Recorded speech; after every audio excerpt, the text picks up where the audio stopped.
Hello friends, आप सभी का स्वागत है आपके अपने YouTube channel Ravi study GK पर। फ्रेंड्स, आज मैं आपके लिए सामान्य ज्ञान यानी कि जीके जीएस के टॉप 100 एमसीक्यूज़ लेकर आया हूं।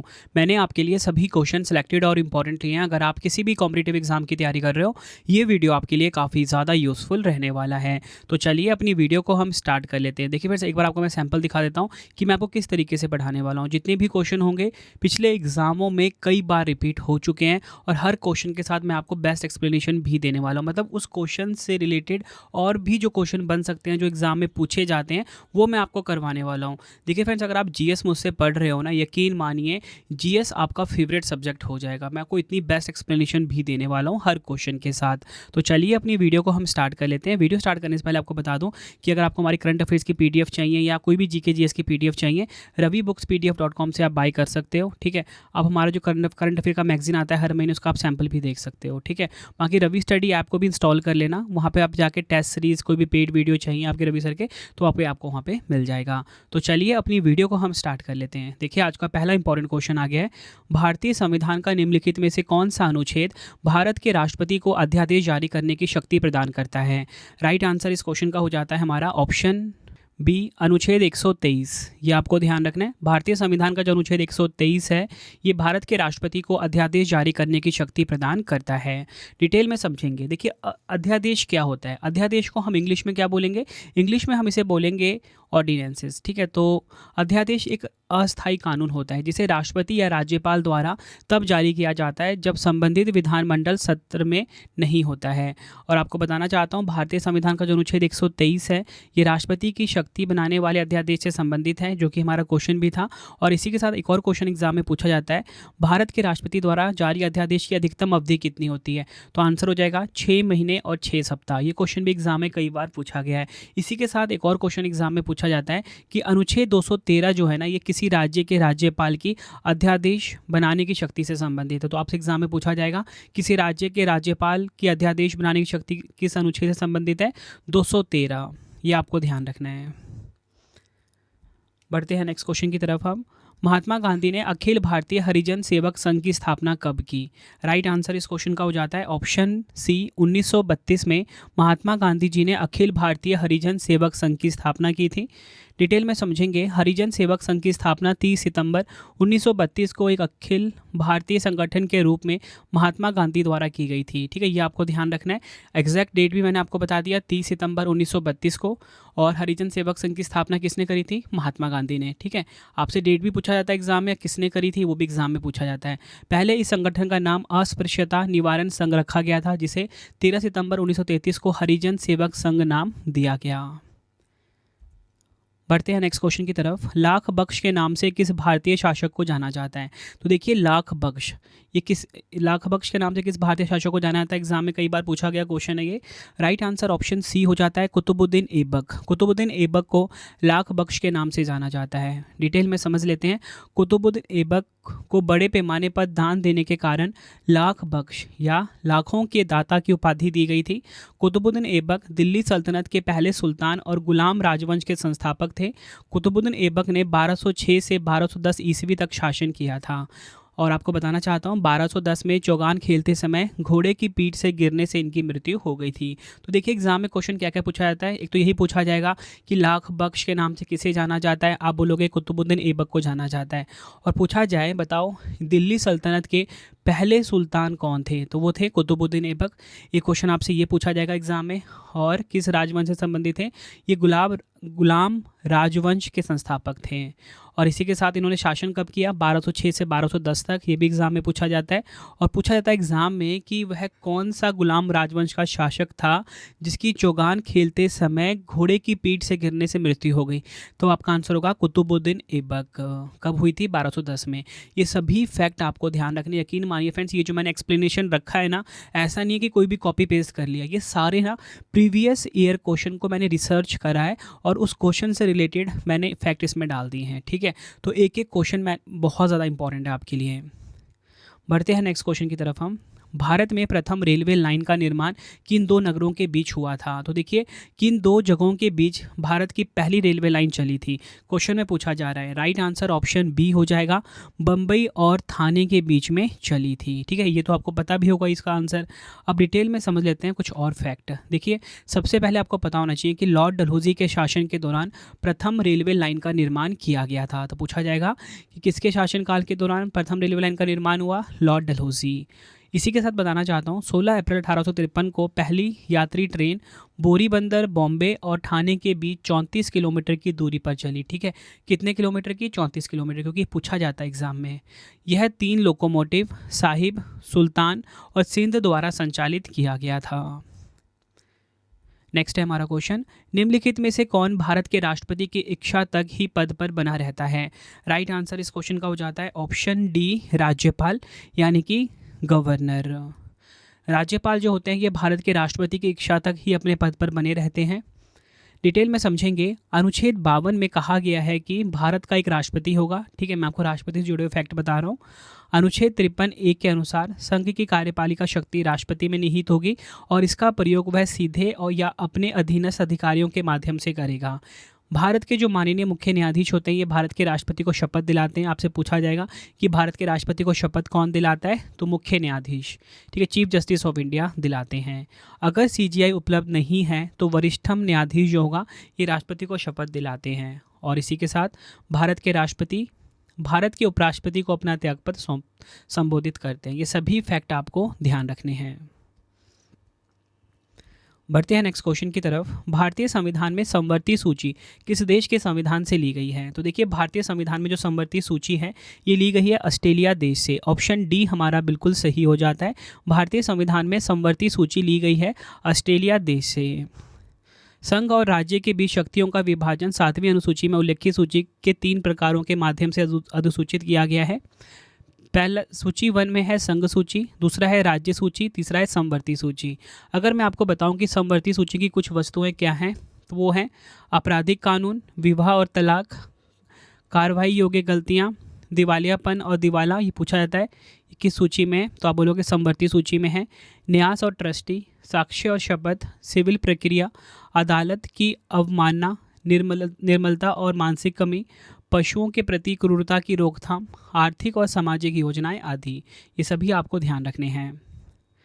बढ़ते हैं नेक्स्ट क्वेश्चन की तरफ। The economic history of India के लेखक कौन हैं? तो देखिए, the economic history of India के जो लेखक हैं उनका नाम है रमेश चंद्र दत्त। ऑप्शन ए हमारा बिल्कुल सही हो जाता है। The economic history of India के लेखक हैं रमेश चंद्र दत्त। डिटेल में बात करेंगे रमेश चंद्र दत्त के बारे में। तो देखिए, रमेश चंद्र दत्त 1899 में भारतीय राष्ट्रीय कांग्रेस के अध्यक्ष थे। आरसी दत्त यानी कि रमेश चंद्र दत्त वर्ष 1871 में भारतीय लोक सेवा में शामिल हुए। किसानों की आर्थिक समस्याओं पर उनकी पहली पुस्तक पेजेंट्री ऑफ बंगाल थी जो 1875 में लिखी गई थी। बढ़ते हैं नेक्स्ट क्वेश्चन की तरफ। भारत में बैंकों का पहली बार राष्ट्रीयकरण कब हुआ था? तो देखिए, भारत में जो बैंकों का पहली बार राष्ट्रीयकरण हुआ था वो 1969 में हुआ था। ऑप्शन सी हमारा बिल्कुल सही हो जाता है। 1969 में भारत में बैंकों का पहली बार राष्ट्रीयकरण किया गया था। डिटेल में समझेंगे, बैंकों का पहली बार राष्ट्रीयकरण कब हुआ? 19 जुलाई 1969 को। ठीक है, ये डेट आपको ध्यान रखनी है। पूछा जाएगा कितने बैंकों का राष्ट्रीयकरण किया गया था? तो 1969 में 14 बैंकों का राष्ट्रीयकरण किया गया। आई होप आपको ये फैक्ट पता लग गया। अब देखिए, दूसरी बार जो सरकार ने ना 15 अप्रैल 1980 को बैंकों का राष्ट्रीयकरण किया। 1980 में 6 बैंकों का राष्ट्रीयकरण किया गया। तो फ्रेंड्स, आप ना देख रहे हो कि जो भी क्वेश्चन मैं आपको करवा रहा हूँ और उससे जुड़े हुए जो फैक्ट है ना सारे प्रीवियस ईयर के क्वेश्चन हैं। फ्रेंड्स, अगर आपको वीडियो की क्वालिटी, वीडियो का कंटेंट और आपके रवि सर की मेहनत पसंद आ रही है, वीडियो को लाइक और शेयर जरूर करें। कमेंट में अपना फीडबैक भी दें कि आपको मेरा पढ़ाने का तरीका कैसा लगता है। ठीक है, बढ़ते हैं नेक्स्ट क्वेश्चन की तरफ। कोई पिंड तब तक विरामावस्था में ही बना रहेगा जब तक उस पर कोई बाहरी बल कार्य नहीं करता है। यह कथन किसका है? राइट आंसर ऑप्शन ए हो जाएगा न्यूटन का। ये न्यूटन का लॉ है। ठीक है, तो डिटेल में समझेंगे। देखिए, न्यूटन के 3 नियम हैं। ठीक है, जो इसाक न्यूटन है इसके 3 नियम हैं गति के। पहला नियम कहता है कि जब तक कोई बाहरी शक्ति उस पर कार्य नहीं करती है तब तक एक वस्तु स्थिर गति से एक स्थिर रेखा में स्थिर या गतिशील बनी रहेगी। दूसरा नियम कहता है कि किसी वस्तु के संवेग के परिवर्तन की दर या उस पर लगाए गए बल की दिशा और परिणाम दोनों में समान होती है। तीसरा इंपॉर्टेंट है, नियम कहता है कि प्रत्येक क्रिया के लिए एक समान और विपरीत प्रतिक्रिया होती है। ये तीनों नियम किसके हैं? न्यूटन के। बढ़ते हैं नेक्स्ट क्वेश्चन की तरफ। भारत में खोजा गया पहला पुराना शहर कौन सा था? तो देखिए, भारत में खोजा गया जो सबसे पहला पुराना शहर था वो था हड़प्पा। ऑप्शन ए हमारा बिल्कुल सही हो जाएगा। डिटेल में समझ लेते हैं। हड़प्पा सभ्यता को सिंधु घाटी सभ्यता भी कहा जाता है। जॉन मार्शल सिंधु घाटी सभ्यता शब्द का प्रयोग करने वाले पहले शोधकर्ता थे। तो एग्जाम में पूछा जाता है आपसे कि सिंधु घाटी सभ्यता शब्द का प्रयोग करने वाले पहले शोधकर्ता कौन थे? John Marshall. Radio carbon dating के अनुसार सिंधु घाटी सभ्यता का प्रसार वर्ष 2500 से 1750 ईसा पूर्व हुआ। ये आपको ध्यान रखना है। बढ़ते हैं नेक्स्ट क्वेश्चन की तरफ हम। प्रस्तावना के अनुसार परम शक्ति किसके हाथों में होती है? तो देखिए, प्रस्तावना के अनुसार जो परम शक्ति होती है ये भारतीय जनता के हाथों में होती है, यानी कि पीपल ऑफ इंडिया के हाथों में होती है। डिटेल में बात करेंगे प्रस्तावना के बारे में। प्रस्तावना हम भारत के लोग शब्दों से शुरू होती है। यह दर्शाता है कि संविधान की शक्ति और अधिकार भारत के लोगों से प्राप्त होते हैं। ठीक है, ये आपको क्लियर हो गया। 1976 में आपातकाल के दौरान प्रधानमंत्री इंदिरा गांधी के नेतृत्व में 42वें संशोधन अधिनियम के माध्यम से भारतीय संविधान की प्रस्तावना में धर्मनिरपेक्ष और समाजवादी शब्द जोड़े गए थे। तो देखिए, आपको पता होना चाहिए कि जो भारत की प्रस्तावना है, प्रियम्बल है, इसमें सिर्फ एक ही बार संशोधन हुआ है। कब हुआ था? 1976 में आपातकाल के दौरान इंदिरा गांधी के नेतृत्व में 42वां संविधान संशोधन था और प्रस्तावना में धर्मनिरपेक्ष और समाजवादी शब्द जोड़े गए थे। प्रस्तावना में अब तक केवल एक बार 1976 में 42वें संवैधानिक संशोधन अधिनियम द्वारा संशोधन किया गया है। और इसी के साथ आपको बताना चाहता हूँ, कन्हैया लाल मानिक लाल मुंशी ने भारतीय संविधान की प्रस्तावना को भारतीय संविधान की राजनीतिक कुंडली बताया है। ये आपको ध्यान रखना है। बढ़ते हैं नेक्स्ट क्वेश्चन की तरफ। भारत की केंद्रीय मुद्रा जारी करने वाला बैंक कौन सा है? तो देखिए, भारत की जो केंद्रीय मुद्रा जारी करने वाला बैंक है वो है भारतीय रिजर्व बैंक, यानी कि आरबीआई। डिटेल में समझेंगे। भारतीय रिजर्व बैंक की स्थापना 1935 में हुई थी। आरबीआई को सेंट्रल बैंक ऑफ इंडिया के रूप में जाना जाता है। आरबीआई की स्थापना 1926 में हिल्टन यंग कमीशन की सिफारिश पर की गई थी, जिसे रॉयल कमीशन भी कहा जाता है। आरबीआई अधिनियम वर्ष 1934 में पारित किया गया था। आरबीआई की स्थापना 1 अप्रैल 1935 को हुई थी। ये आपको ध्यान रखना है। पूछा जाता है एग्जाम में कि जो आरबीआई की स्थापना है 1926 में किस कमीशन की सिफारिश पे की गई थी? Hilton young commission. काफ़ी बार एग्जाम में पूछा गया और ये भारत का सेंट्रल बैंक ऑफ इंडिया के नाम से जाना जाता है आरबीआई। बढ़ते हैं नेक्स्ट क्वेश्चन की तरफ। संविधान सभा के पहले अस्थायी अध्यक्ष कौन थे? तो देखिए, संविधान सभा के पहले अस्थायी अध्यक्ष कौन थे पूछा जा रहा है। डॉक्टर सच्चिदानंद सिन्हा थे। ऑप्शन ए हमारा बिल्कुल सही हो जाएगा। डॉक्टर सच्चिदानंद सिन्हा संविधान सभा के पहले अस्थायी अध्यक्ष थे। डिटेल में समझेंगे। संविधान सभा ने 26 नवंबर 1949 को भारतीय संविधान को अपनाया। ठीक है, ये आपको पता होना चाहिए। संविधान सभा को 6 दिसंबर 1946 को स्थापित किया गया था। इसका गठन कैबिनेट मिशन योजना 1946 के प्रावधान के तहत किया गया था। संविधान सभा की जो पहली आधिकारिक बैठक है 9 दिसंबर 1946 को आयोजित की गई थी। ये भी फैक्ट आपको ध्यान रखना है कि संविधान सभा की जो पहली आधिकारिक बैठक है ये कब आयोजित की गई? 9 दिसंबर 1946 को। सच्चिदानंद सिन्हा को इसकी पहली बैठक के दौरान अस्थायी अध्यक्ष के रूप में नियुक्त किया गया था। डॉक्टर राजेंद्र प्रसाद को 11 दिसंबर 1946 को संविधान सभा के स्थायी अध्यक्ष के रूप में चुना गया था। ठीक है, तो ये भी आपको क्लियर हो गया ना कि सच्चिदानंद सिन्हा जो थे ये अस्थायी अध्यक्ष के रूप में नियुक्त हुए थे और जो राजेंद्र प्रसाद जी थे ये 11 दिसंबर 1946 को संविधान सभा के स्थायी यानी कि परमानेंट चेयरमैन नियुक्त हुए थे। इसी के साथ बताना चाहता हूँ संविधान सभा ने एस.सी. मुखर्जी को अपना उपाध्यक्ष भी नियुक्त किया। संविधान सभा के संवैधानिक सलाहकार बी.एन. राव थे। ये सभी फैक्ट आपको ध्यान रखने जो मैंने आपको बताया। उपाध्यक्ष कौन? एच.सी. मुखर्जी। इसी के साथ संवैधानिक सलाहकार कौन? बी.एन. राव। सभी फैक्ट इंपॉर्टेंट थे। ये प्रीवियस ईयर के से क्वेश्चन लिए गए हैं। बढ़ते हैं नेक्स्ट क्वेश्चन की तरफ। भारतीय संविधान की निम्नलिखित विशेषताओं में से कौन सी यूएसए से ली गई है? राइट आंसर इस क्वेश्चन का हो जाता है ऑप्शन सी, मौलिक अधिकार। भारतीय संविधान में जो मौलिक अधिकार है ये संयुक्त राज्य अमेरिका यानी कि यूएसए से ली गई है। अब मैं आपको बता देता हूँ कि यूएसए के संविधान से उधार ली गई विशेषताएं क्या क्या हैं।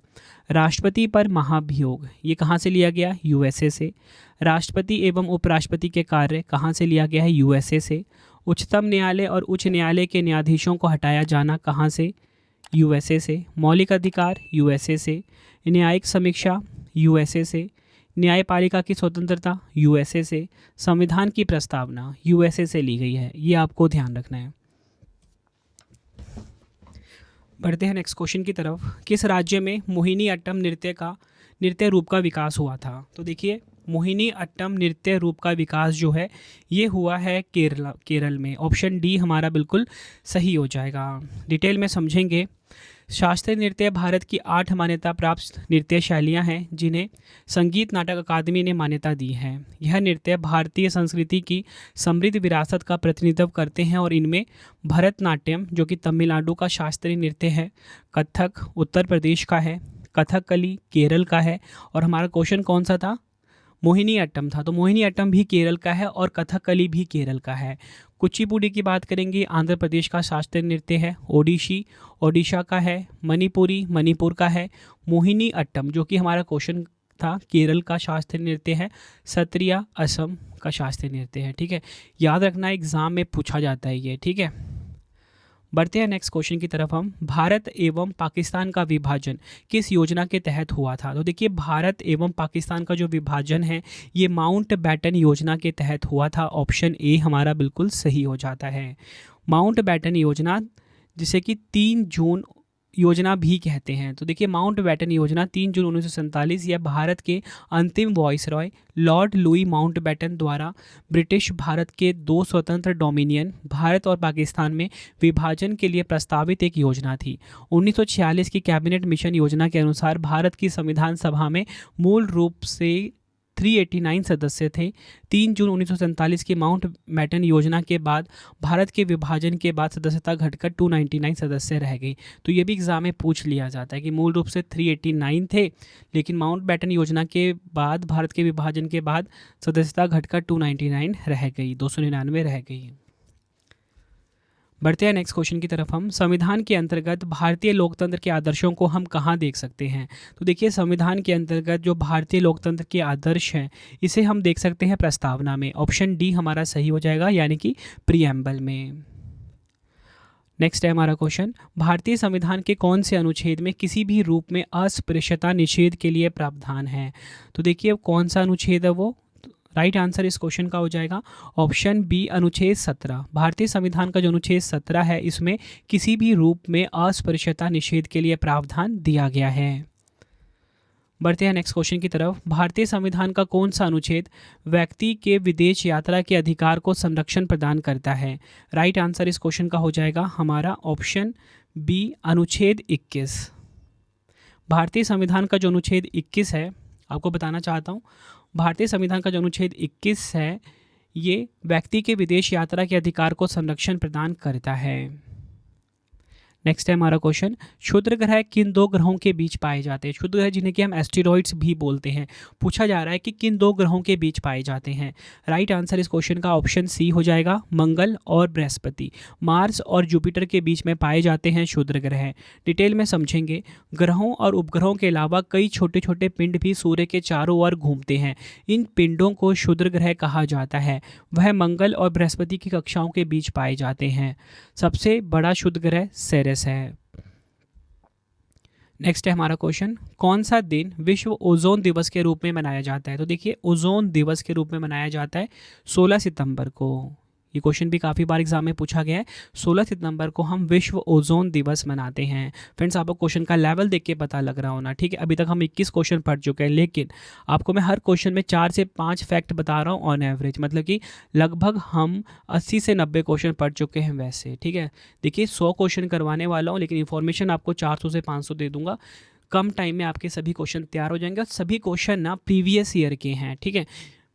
अगला क्वेश्चन कर लेते हैं। संविधान सभा को संविधान बनाने में कितना समय लगा था? देखिए, संविधान सभा को संविधान बनाने में जो समय लगा वो है 2 वर्ष 11 माह 18 दिन। 2 वर्ष 11 माह 18 दिन जो है ये संविधान सभा को संविधान बनाने में समय लगा। अगला क्वेश्चन कर लेते हैं। लोकसभा का नेता कौन होता है? देखिए, लोकसभा का जो लीडर है पूछा जा रहा है कौन होता है। लोकसभा का नेता होता है प्रधानमंत्री। ऑप्शन सी हमारा बिल्कुल सही हो जाएगा। डिटेल में समझेंगे। लोकसभा भारत की द्विसदनीय संसद का निचला सदन है, ये आपको पता होना चाहिए। ठीक है, लोकसभा कौन सा होता है, लोअर जो नीचे वाला होता है वो लोकसभा होता है, ऊपर वाला राज्यसभा होता है। ठीक है, तो मैंने यही लिखा है यहाँ पे, लोकसभा जो है भारत की द्विसदनीय संसद का निचला सदन होता है। लोकसभा का हिंदी नाम लोकसभा द्वारा 14 मई 1954 को तत्कालीन लोकसभा अध्यक्ष जीबी मावलकर द्वारा अपनाया गया था। तो ये भी एग्जाम में पूछा जाता है, कब अपनाया गया था हिंदी नाम लोकसभा, 14 मई 1954 को तत्कालीन लोकसभा अध्यक्ष जीबी मावलकर द्वारा। लोकसभा का पूर्ण कार्यकाल कितना होता है, 5 वर्ष का होता है। राज्यसभा का 6 होता है। 1971 से 1977 तक की 5वीं लोकसभा 5 साल 10 महीने और 6 दिन भारत की सबसे लंबी लोकसभा है, ये आपको ध्यान रखना है। 1998 से 1999 तक 12वीं लोकसभा 1 वर्ष 1 माह और 4 दिन भारत की सबसे छोटी लोकसभा है। ठीक है, ये फैक्ट भी एग्जाम में पूछा गया है। तो देखो, आपको पता लग रहा होगा ना कि इंपॉर्टेंट पॉइंट किस तरीके से मैंने ऐड ऑन करे हैं, सभी प्रीवियस ईयर के क्वेश्चन हैं। अगला क्वेश्चन है, निम्नलिखित में से भारत के किस मुख्य न्यायाधीश ने राष्ट्रपति के रूप में भी काम किया है। राइट आंसर ऑप्शन ए हो जाएगा, जस्टिस एम हिदायतुल्ला। भारत के जो मुख्य न्यायाधीश हैं जस्टिस एम हिदायतुल्ला, ठीक है, इन्होंने राष्ट्रपति के रूप में भी काम किया है। डिटेल में समझ लेते हैं कुछ फैक्ट। सबसे पहले आपको बताना होना चाहिए कि यहाँ पे हमने बात करी है मुख्य न्यायाधीश की, यानी कि चीफ जस्टिस ऑफ इंडिया की। तो पूछा जाए कि भारत के पहले मुख्य न्यायाधीश कौन थे, डबल स्टार मार्क करिए, H.J. कानिया भारत के प्रथम मुख्य न्यायाधीश थे। उसके बाद एक और फैक्ट मैंने जो ऐड करा है, भारत की जो मुख्य न्यायाधीश हैं और सर्वोच्च न्यायालय के न्यायाधीश संविधान के अनुच्छेद 124 के खंड 2 के तहत राष्ट्रपति द्वारा नियुक्त होते हैं। कौन नियुक्ति करता है, राष्ट्रपति नियुक्त करता है। किस अनुच्छेद में बताया गया, अनुच्छेद 124 के खंड 2 में। बढ़ते हैं नेक्स्ट क्वेश्चन की तरफ हम। उच्चतम न्यायालय का अभिलेख न्यायालय का उल्लेख संविधान के किस अनुच्छेद में किया गया है। तो देखिए, उच्चतम न्यायालय का जो अभिलेख न्यायालय का उल्लेख है ये किया गया है अनुच्छेद 129 में। ऑप्शन ए हमारा बिल्कुल सही हो जाएगा। भारतीय संविधान का जो अनुच्छेद 129 है इसमें उच्चतम न्यायालय का अभिलेख न्यायालय का उल्लेख किया गया है। नेक्स्ट है हमारा क्वेश्चन, संविधान के किस भाग में राजभाषा का उल्लेख किया गया है। तो देखिए, संविधान के किस भाग में राजभाषा का उल्लेख है, राइट आंसर ऑप्शन बी हो जाएगा, भाग 17। भारतीय संविधान का जो भाग 17 है इसमें राजभाषा का उल्लेख किया गया है। डिटेल में समझेंगे, भारतीय संविधान के भाग 17 और अनुच्छेद 343 के तहत राजभाषा का उल्लेख किया गया है, जिसमें देवनागरी लिपि में हिंदी को संघ की राजभाषा बताया गया है। और इसी के साथ जो अनुच्छेद 343(1) है इसके अनुसार देवनागरी लिपि में लिखित हिंदी संघ की राजभाषा है, यह आपको ध्यान रखना है। आई होप आपको ये चीज़ भी क्लियर हो गया। क्वेश्चन हमारा ये था कि संविधान किस भाग में राजभाषा का उल्लेख है, यानी कि ऑफिशियल लैंग्वेज का उल्लेख है, तो आंसर भाग 17 होगा। और मैंने आपको बता दिया कि भारतीय संविधान का जो भाग 17 है, जो कि हमारा क्वेश्चन भी था, और अनुच्छेद 343 काफ़ी इंपॉर्टेंट अनुच्छेद है ये, इसके तहत राजभाषा का उल्लेख किया गया है। तो अगर आपसे भाग पूछा जाए तो आप तो 17 बताओगे, अनुच्छेद पूछा जाए 343 बताओगे। ठीक है, और अनुच्छेद 343 क जो है या 343(1) है, इसके अनुसार देवनागरी लिपि में लिखित हिंदी संघ की राजभाषा है। अगला क्वेश्चन ये भी काफ़ी इंपॉर्टेंट है, किस वर्ष प्रथम विश्व कप हॉकी का आयोजन किया गया था। तो देखिए, प्रथम विश्व कप हॉकी का जो आयोजन है ये हुआ था 1971 में। ऑप्शन सी हमारा बिल्कुल सही हो जाता है, 1971 में प्रथम विश्व कप हॉकी का आयोजन किया गया था। डिटेल में समझेंगे, पहला पुरुष हॉकी विश्व कप 1971 में बार्सिलोना स्पेन में 15 से 24 अक्टूबर तक आयोजित किया गया था। ठीक है, तो पहला पुरुष हॉकी विश्व कप कब हुआ था, ये हुआ था 1971 में बार्सिलोना स्पेन में। पाकिस्तान ने फाइनल में स्पेन को 1-0 से हराकर खिताब जीता। तो इसमें विजेता का नाम भी आपके लिए इंपॉर्टेंट है, विजेता इसमें पाकिस्तान रहा था, उप विजेता इसमें स्पेन रहा था। और सबसे ज़्यादा इंपॉर्टेंट कब खेला गया था, 1971 में बार्सिलोना स्पेन में। तो ये चीज़ तो आपको क्लियर हो गई। अब आगे एक और इंपॉर्टेंट फैक्ट मैंने ऐड करा है कि भारत ने हॉकी में पहला विश्व कप खिताब कब जीता, तो 1975 में जीता था। ये आपको ध्यान रखना है, जो मलेशिया के कोलालमपुर में आयोजित हुआ था। तो कहाँ पर हुआ था, मलेशिया के कोलालमपुर में। फाइनल मैच जो है भारत और पाकिस्तान के बीच में हुआ था। ठीक है, अब भारत इसमें विजेता रहा था, पाकिस्तान इसमें हार गया था, तो मतलब उप विजेता रहा। अगला क्वेश्चन है, किस वैज्ञानिक ने लघु रेडियो तरंग की खोज की थी। तो क्वेश्चन में पूछा गया है कि वह कौन सा साइंटिस्ट है जिसने शॉर्ट रेडियो वेव्स यानी कि लघु रेडियो तरंग की खोज की थी। राइट आंसर ऑप्शन ए हो जाएगा, जगदीश चंद्र बोस। नेक्स्ट है हमारा क्वेश्चन, बिस्मिल्लाह खान का संबंध किस वाद्य यंत्र से था? बिस्मिल्लाह खान का संबंध जो है ये शहनाई वाद्य यंत्र से था, ये आपको ध्यान रखना है, एग्जाम के लिए इंपॉर्टेंट क्वेश्चन है। शहनाई से संबंधित है, शहनाई से संबंध रखते थे बिस्मिल्लाह खान। अगला क्वेश्चन इंपॉर्टेंट है, विश्व पर्यावरण दिवस कब मनाया जाता है? वर्ल्ड इन्वायरमेंट डे कब मनाया जाता है? आंसर हो जाएगा ऑप्शन ए 5 जून। 5 जून को मनाया जाता है विश्व पर्यावरण दिवस। अब देखिए फ्रेंड्स, एग्जाम में ना पर्यावरण दिवस से जुड़े हुए काफ़ी सारे क्वेश्चन पूछ लिए जाते हैं, तो मैंने उसकी एक लिस्ट बना ली है यहाँ पे, इसमें से एक क्वेश्चन आपको जरूर मिलेगा। देखिए सबसे बात करेंगे पहले हम 5 जनवरी को। 5 जनवरी को राष्ट्रीय पक्षी दिवस मनाया जाता है। 2 फरवरी काफ़ी इंपॉर्टेंट है, 2 फरवरी का दिन विश्व आर्द्रभूमि दिवस वर्ल्ड वेटलैंड डे मनाया जाता है। 3 मार्च का दिन भी काफ़ी इंपॉर्टेंट है, विश्व वन्य जीव दिवस मनाया जाता है। 18 मार्च की बात करेंगे, विश्व पुनर्चक्रण दिवस मनाया जाता है। 20 मार्च की बात करेंगे, विश्व गौरैया दिवस मनाया जाता है। 21 मार्च की बात करेंगे, विश्व वानिकी दिवस एवं विश्व लकड़ी दिवस मनाया जाता है। 22 अप्रैल की बात करेंगे, पृथ्वी दिवस मनाया जाता है। 20 मई की बात करेंगे, संकटग्रस्त प्रजाति दिवस मनाया जाता है। 22 मई को अंतर्राष्ट्रीय जैव विविधता दिवस मनाया जाता है। 23 मई को विश्व कछुआ दिवस मनाया जाता है। 5 जून की बात करेंगे, विश्व पर्यावरण दिवस मनाया जाता है। 17 जून की बात करेंगे, मरुस्थलीकरण से निपटने का विश्व दिवस मनाया जाता है। 26 जुलाई की बात करेंगे, अंतर्राष्ट्रीय मैंग्रोव दिवस मनाया जाता है। 29 जुलाई की बात करेंगे, अंतर्राष्ट्रीय बाघ दिवस मनाया जाता है 29 जुलाई को। 10 अगस्त को विश्व शेर दिवस। 12 अगस्त को विश्व हाथी दिवस। 16 सितंबर को अंतर्राष्ट्रीय ओजोन दिवस। 22 सितंबर को विश्व गैंडा दिवस। 1 से 7 अक्टूबर वन्य जीव सप्ताह। 6 अक्टूबर विश्व वन्य जीव दिवस। 23 अक्टूबर अंतर्राष्ट्रीय हिम तेंदुआ दिवस। 11 दिसंबर अंतर्राष्ट्रीय पर्वत दिवस। ये आपको ध्यान रखना है। नेक्स्ट है हमारा क्वेश्चन, निम्नलिखित में से कौन प्राकृतिक गैस का मुख्य घटक है? प्राकृतिक गैस का मुख्य घटक क्या है? राइट आंसर इस क्वेश्चन का हो जाता है ऑप्शन सी मीथेन। मीथेन जो है ये प्राकृतिक गैस का मुख्य घटक है, मेन कंपोजिशन है। डिटेल में समझेंगे, प्राकृतिक गैस एक जीवाश्म ऊर्जा स्रोत है जो पृथ्वी की सतह के नीचे गहराई में बनता है, और प्राकृतिक गैस का जो सबसे बड़ा घटक है वो मीथेन है, जिसका फॉर्मूला क्या होता है? CH4 होता है। बढ़ते हैं नेक्स्ट क्वेश्चन की तरफ। नव कलेवर उत्सव किस राज्य से संबंधित है? देखिए नव कलेवर फेस्टिवल ये संबंधित है ओडिशा से। ऑप्शन डी हमारा बिल्कुल सही हो जाता है। ओडिशा के जो अन्य महोत्सव हम देखेंगे, धनु यात्रा, कोणार्क महोत्सव, नव कलेवर, राजा परबा, नुआखाई, रथ यात्रा, नाबा कले 12 त्यौहार, ये सभी के सभी त्यौहार कहाँ के हैं? ओडिशा के। याद रखना है, सभी एग्जाम में पूछे जाते हैं ये। धनु यात्रा बोल लो, कोणार्क महोत्सव, नव कलेवर, राजा परबा, राजा परब भी कहते हैं, नुआखाई, रथ यात्रा, नाबा कले 12 त्यौहार, सभी को आप डबल स्टार मार्क कर लीजिए, सभी प्रीवियस ईयर में पूछे गए क्वेश्चंस हैं। बढ़ते हैं नेक्स्ट क्वेश्चन की तरफ। दक्षिण अफ्रीका की प्रशासनिक राजधानी क्या है? दक्षिण अफ्रीका की प्रशासनिक राजधानी पूछा जा रहा है, प्रिटोरिया जो है ये दक्षिण अफ्रीका की प्रशासनिक राजधानी है। एग्जाम के लिए इंपॉर्टेंट क्वेश्चन है। डिटेल में समझेंगे, दक्षिण अफ्रीका महाद्वीप का सबसे दक्षिणी देश है। दक्षिण अफ्रीका की 3 राजधानियां हैं, प्रिटोरिया, ब्लूमफॉन्टेन, कैपटाउन। दक्षिण अफ्रीका की प्रशासनिक और कार्यकारी राजधानी प्रिटोरिया है, ये आपको ध्यान रखना है। दक्षिण अफ्रीका की जो विधान राजधानी है कैपटाउन है। न्यायिक राजधानी ब्लूमफॉन्टेन है। दक्षिण अफ्रीकी रैंड जो है दक्षिण अफ्रीका की मुद्रा है, ये आपको ध्यान रखना है। ये सभी फैक्ट आपको ध्यान रखना। तीनों राजधानी मैंने आपको बता दिया, प्रिटोरिया, ब्लूमफॉन्टेन, कैपटाउन। और प्रशासनिक और कार्यकारी राजधानी प्रिटोरिया है, विधान राजधानी कैपटाउन है, न्यायिक राजधानी ब्लूमफॉन्टेन है। एग्जाम में पूछा जाता है ये तीनों क्वेश्चन, ठीक है, कौन सी राजधानी कौन सी है। और इसकी जो करेंसी है रैंड है। और यहाँ की अगर हम बात करें किस महाद्वीप में है, ये दक्षिण अफ्रीका महाद्वीप में है। अगला क्वेश्चन है, प्रत्येक 2 वर्ष बाद राज्यसभा के कितने सदस्य सेवानिवृत्त हो जाते हैं?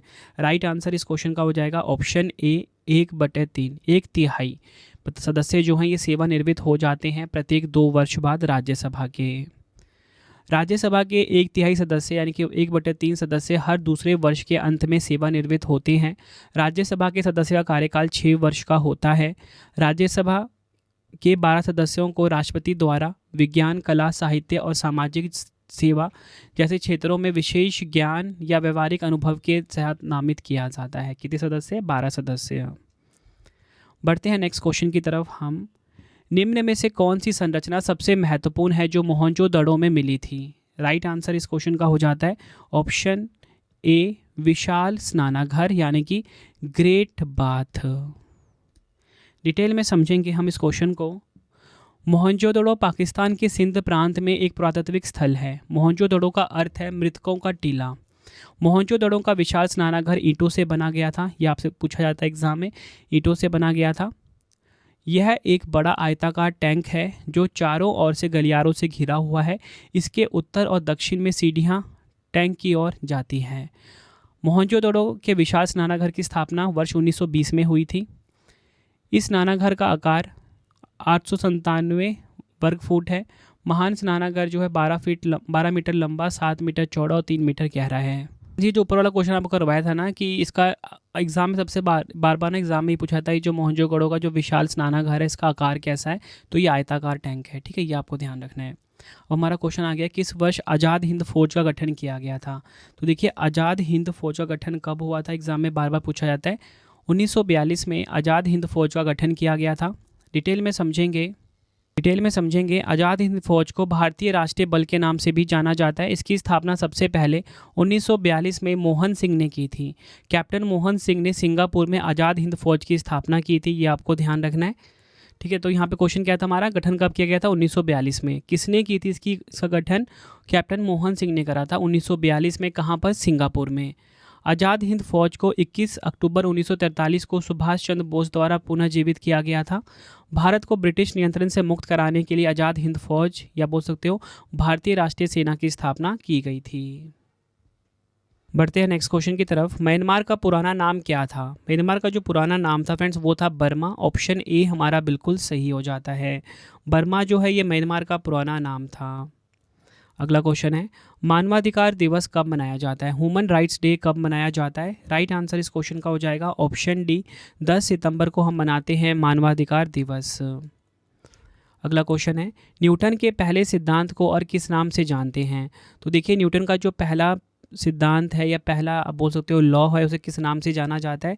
आंसर ऑप्शन बी हो जाएगा, जड़त्व का सिद्धांत यानी कि प्रिंसिपल ऑफ इनर्शिया। न्यूटन का जो पहला सिद्धांत है इसे जड़त्व का सिद्धांत के नाम से जाना जाता है। अगला क्वेश्चन कर लेते हैं, निम्न में से कौन सा मलेरिया का परजीवी है। तो राइट आंसर इस क्वेश्चन का हो जाएगा हमारा ऑप्शन सी, प्लाज्मोडियम। प्लाज्मोडियम जो है ये मलेरिया का परजीवी है, ये आपको ध्यान रखना है। अगला क्वेश्चन कर लेते हैं, बुकर पुरस्कार जीतने वाली पहली भारतीय महिला कौन है। राइट आंसर इस क्वेश्चन का ऑप्शन डी, अरुंधति रॉय जो है ये बुकर पुरस्कार जीतने वाली पहली भारतीय महिला है। बुकर पुरस्कार, जिसे पहले मैन बुकर प्राइज़ कहा जाता था, एक साहित्यिक पुरस्कार है जो हर साल अंग्रेजी में लिखा गया श्रेष्ठ उपन्यास को दिया जाता है, जो यूके या आयरलैंड में प्रकाशित होता है। यह पुरस्कार 1969 में स्थापित किया गया था, यह आपको ध्यान रखना है। बढ़ते हैं नेक्स्ट क्वेश्चन की तरफ। बिहार में 1857 ईस्वी के विद्रोह का नेतृत्व किसने किया था। तो देखिए, बिहार में जो 1857 के विद्रोह का नेतृत्व है ये किया था कुंवर सिंह ने। ऑप्शन सी हमारा बिल्कुल सही हो जाता है। बिहार में 1857 ईस्वी के विद्रोह का नेतृत्व कुंवर सिंह ने किया था। नेक्स्ट है हमारा क्वेश्चन, भारत में कुषाण वंश की स्थापना किसने की थी। भारत में कुषाण वंश की स्थापना करी थी कुजुल कडफिसेस ने। कुजुल कडफिसेस ने कुषाण वंश की स्थापना की थी।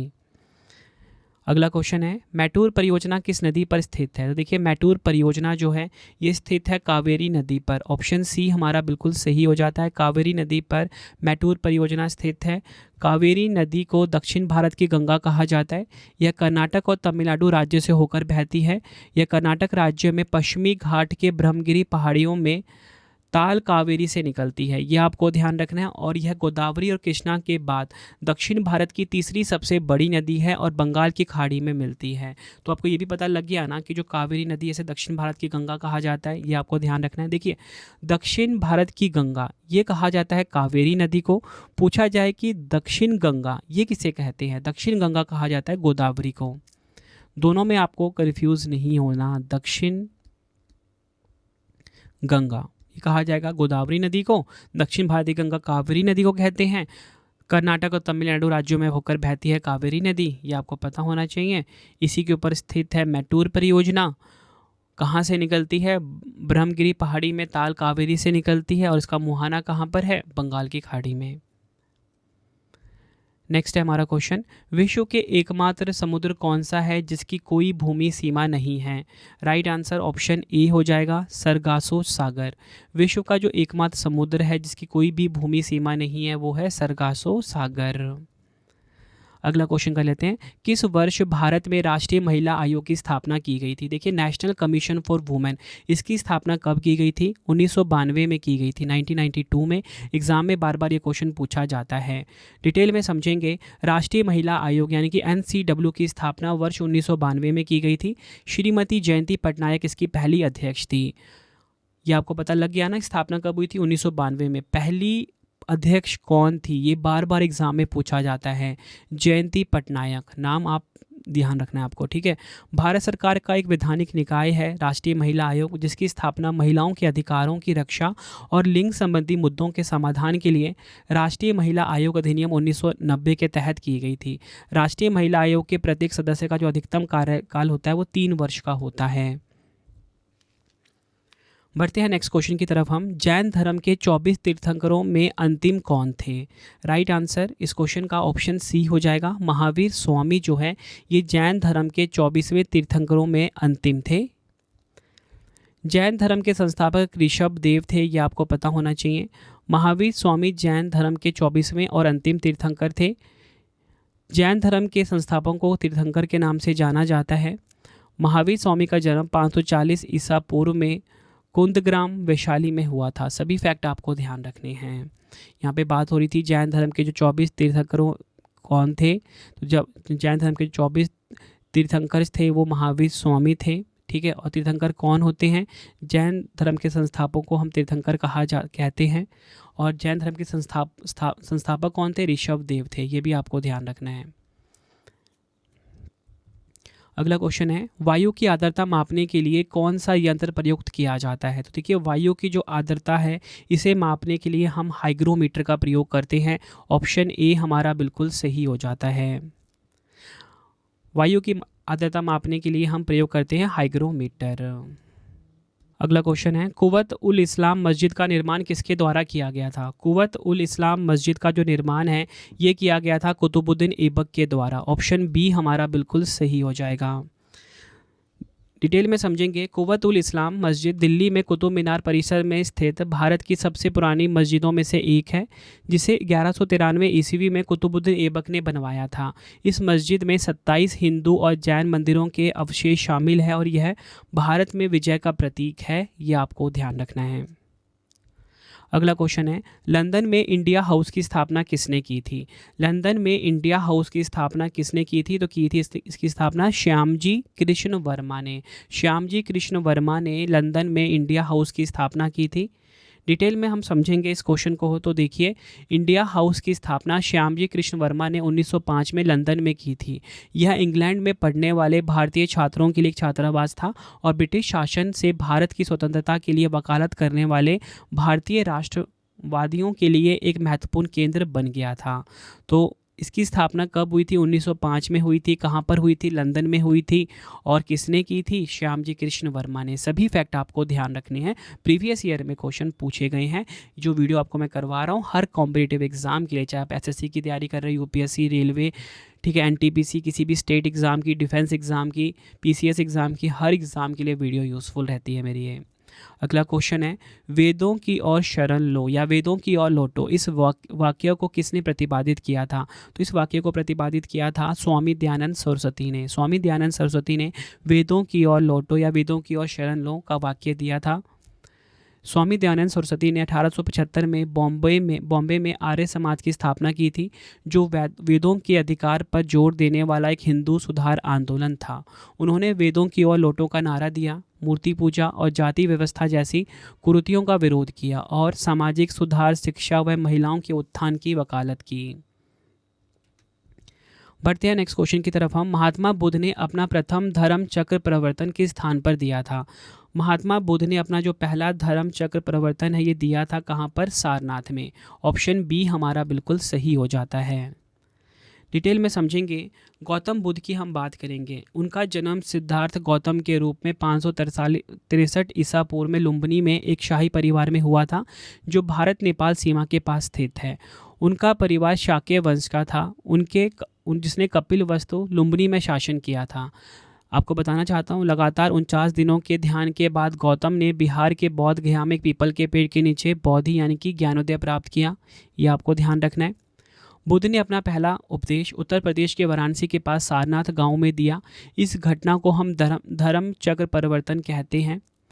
उत्तर प्रदेश के कुशीनगर में 483 ईसा पूर्व में 80 वर्ष की आयु में उनका निधन हो गया। इस घटना को महापरिनिब्बाण या बोलते हैं महापरिनिर्वाण के रूप में जाना जाता है। ठीक है, ये आपको ध्यान रखना है। जितने भी फैक्ट मैंने आपको बताए ना, सभी इंपॉर्टेंट है। यहाँ पे कम से कम मैंने आपको 8 से 10 फैक्ट बताए हैं, सभी एग्जाम में पूछे गए हैं। बढ़ते हैं नेक्स्ट क्वेश्चन की तरफ। भारतीय संविधान सभा की प्रारूप समिति के अध्यक्ष कौन थे? भारतीय संविधान सभा की जो प्रारूप समिति है, इसके अध्यक्ष थे बी.आर. अम्बेडकर। ऑप्शन बी हमारा बिल्कुल सही हो जाता है। बी.आर. अम्बेडकर जी भारतीय संविधान सभा की प्रारूप समिति के अध्यक्ष थे, यानी कि ड्राफ्टिंग कमेटी के चेयरमैन थे। काफ़ी बार एग्जाम में पूछा गया क्वेश्चन है। कुछ फैक्ट हम देख लेते हैं प्रीवियस ईयर से जुड़े हुए। तो देखिए, डॉक्टर बी.आर. अम्बेडकर को भारतीय संविधान का मुख्य वास्तुकार माना जाता है। ये आपको ध्यान रखना, एग्जाम में पूछा गया है। भारत रत्न इनको कब मिला? तो देखिए, हमारे देश का जो सर्वश्रेष्ठ नागरिक सम्मान है, इनको 1990 में मिला था। उनका जन्म 14 अप्रैल 1891 को कहाँ पर हुआ था? महू, इंदौर में। वह विदेश में अर्थशास्त्र में डॉक्टरेट की पढ़ाई करने वाले पहले भारतीय भी थे। 6 दिसंबर 1956 को उनका निधन हो गया। बढ़ते हैं नेक्स्ट क्वेश्चन की तरफ हम। विश्व का एकमात्र तैरने वाला राष्ट्रीय उद्यान केबुल लामजाओ नेशनल पार्क निम्न में से स्थित है। राइट आंसर ऑप्शन ए हो जाएगा, मणिपुर में स्थित है विश्व का एकमात्र तैरने वाला राष्ट्रीय उद्यान केबुल लामजाओ राष्ट्रीय उद्यान। डिटेल में समझेंगे। लोकटक झील में स्थित केबुल लामजाओ राष्ट्रीय उद्यान विश्व का एकमात्र तैरता हुआ राष्ट्रीय उद्यान है। यह भो सिंग वाला हिरन यानी कि संघाई हिरन का घर है, जो दुनिया के सबसे लुप्तप्राय हिरनों में से एक है। तो ये संघाई हिरन है, कहाँ पर पाया जाता है? केबुल लामजाओ राष्ट्रीय उद्यान। ठीक है, यह भारत के मणिपुर राज्य के बिष्णुपुर जिले में स्थित है। ये सभी फैक्ट आपको ध्यान रखने हैं। मैंने आपको करवाया विश्व का एकमात्र तैरने वाला राष्ट्रीय उद्यान जो केबुल लामजाओ नेशनल पार्क है, मणिपुर में है। ठीक है, कहाँ पर स्थित है? ये लोकटक झील में स्थित है। ये भी आपको ध्यान रखना है। संघाई हिरन का घर है, जो दुनिया का सबसे लुप्तप्राय हिरनों में से एक है, और यह भारत के मणिपुर राज्य के बिष्णुपुर जिले में स्थित है। बढ़ते हैं नेक्स्ट क्वेश्चन की तरफ। वायुमंडल में मध्य मंडल किन दो मंडलों के बीच पाया जाता है? देखिए, वायुमंडल में जो मध्य मंडल है, मीजोस्फेयर है, ये किन दो मंडलों के बीच पाया जाता है? आंसर ऑप्शन बी हो जाएगा, समताप मंडल और आयन मंडल। डिटेल में समझेंगे। पृथ्वी की सतह से शुरू होकर वायुमंडल के 5 परतों में विभाजित किया गया है। ठीक है, पृथ्वी की सतह से शुरू होकर वायुमंडल को 5 परतों में विभाजित किया गया। 5 लेयर हैं इसके। ठीक है, देखिए जैसे ये पृथ्वी है, पृथ्वी की सतह है, इसके ऊपर आ जाएगा फिर क्षोभ मंडल, फिर आएगा समताप मंडल। ठीक है, फिर आ जाएगा मध्य मंडल, फिर आ जाएगा ताप मंडल, फिर आ जाएगा बाहरी मंडल यानी कि एक्सोस्फेयर। और यहाँ पे क्वेश्चन हमसे क्या पूछा गया था? क्वेश्चन ये पूछा गया था कि जो वायुमंडल में जो मध्य मंडल है, किन दो मंडलों के बीच पाया जाता है? तो समताप मंडल और आयन मंडल के बीच में। बढ़ते हैं नेक्स्ट क्वेश्चन की तरफ। वह कौन सा महाद्वीप है जिससे होकर कर्क रेखा, मकर रेखा तथा विषुवत वृत्त तीनों गुजरती हैं? तो देखिए, राइट आंसर हो जाएगा इस क्वेश्चन का हमारा ऑप्शन ए, अफ्रीका। अफ्रीका ऐसा महाद्वीप है जहाँ से तीनों जो रेखाएं हैं काल्पनिक, कर्क रेखा, मकर रेखा और विषुवत गुजरती है। यहाँ पे आप देख सकते हो फ्रेंड्स, यहाँ पे ये जैसे अफ्रीका कॉन्टिनेंट आप देख रहे हो ना, यहाँ से आप देखो ये ट्रॉपिक ऑफ कैंसर भी जा रहा है, ये जैसे कि हम कर्क रेखा बोलते हैं। फिर देखो यहाँ पे ये भी पास हो रहा है, ये था ना कर्क रेखा, ये था हमारा इक्वेटर जिसे विषुवत रेखा यानी भूमध्य रेखा कहते हैं। और तीसरा ये है ट्रॉपिक ऑफ कौन सा? कैप्रिकॉर्न, जिसे कि हम मकर रेखा भी कहते हैं। तीनों कहाँ से पास हो रहा है? अफ्रीका महाद्वीप से। अगला क्वेश्चन है, मैथन बांध किस जिले में स्थित है? देखिए, मैथन बांध किस जिले में पूछा गया है, राज्य पूछना चाहिए था ना। तो ये है धनबाद जिले में। ठीक है, धनबाद जिले में। अब पूछा जाए किस राज्य में है, तो ये है झारखंड राज्य में। मैथन बांध सबसे पहले आपको बताना चाहिए कि बराकर नदी के किनारे स्थित है। किस नदी के किनारे? बराकर नदी के किनारे स्थित है मैथन बांध। यह दामोदर घाटी निगम के स्वामित्व में है। झारखंड में दामोदर नदी पर दामोदर घाटी परियोजना है। अगला क्वेश्चन है, किस नदी को बिहार का शोक कहा जाता है? तो देखिए, सोरो ऑफ बिहार किसे कहा जाता है? आंसर हो जाएगा ऑप्शन सी, कोसी नदी को बिहार का शोक कहा जाता है। दामोदर नदी को बंगाल का शोक भी कहा जाता है। हवांग हो नदी को चीन के शोक के रूप में जाना जाता है। ठीक है, ये आपको ध्यान रखना है। हमारा क्वेश्चन था बिहार का शोक कहा जाता है कोसी नदी को, पूछा जाए बंगाल का शोक किसे कहा जाता है, दामोदर नदी को, पूछा जाए चीन का शोक किस नदी को कहते हैं, तो हवांग हो नदी को कहते हैं। अगला क्वेश्चन कर लेते हैं, जवाहर सुरंग नाम किस प्राकृतिक पर्वतीय दर्रे को दिया गया है। तो देखिए जवाहर सुरंग नाम जो है ये दिया गया है, right answer option B Banihal दर्रा। ठीक है, बनिहाल दर्रे में स्थित है जवाहर सुरंग। अगला क्वेश्चन, किस पंचवर्षीय योजना को गाडगिल योजना भी कहा जाता है। काफ़ी इंपॉर्टेंट क्वेश्चन है, गाडगिल योजना बोल लो तो गाडगिल योजना जो है ये कहा जाता है तीसरी पंचवर्षीय योजना को। ऑप्शन सी हमारा बिल्कुल सही हो जाता है। डिटेल में इस क्वेश्चन को हम समझ लेते हैं अच्छे से। पंडित जवाहरलाल नेहरू ने 1961 से 1966 में तीसरी पंचवर्षीय योजना के कार्यान्वयन का निरीक्षण किया। तीसरी पंचवर्षीय योजना के विकास के दौरान डीआर गाडगिल ने योजना आयोग के उपाध्यक्ष के रूप में कार्य किया और इस कार्यक्रम का दूसरा नाम गाडगिल योजना भी था। ठीक है, अप्रैल 1961 में भारत ने आर्थिक विकास के लिए अपनी तीसरी पंचवर्षीय योजना का अनावरण किया। तो इसका मुख्य उद्देश्य क्या था, आर्थिक विकास। भारत में तीसरी पंचवर्षीय योजना का मुख्य उद्देश्य स्वतंत्र अर्थव्यवस्था था। ये आपको ध्यान रखना है। आई होप आपको ये चीज़ क्लियर होगी, उद्देश्य भी क्लियर हो गया ना, स्वतंत्र अर्थव्यवस्था। ठीक है, इसका मुख्य उद्देश्य था और भारत ने आर्थिक विकास के लिए तीसरी पंचवर्षीय योजना का अनावरण किया था। कब, 1961 में। कब से कब तक चला, 1961 से 1966 तक।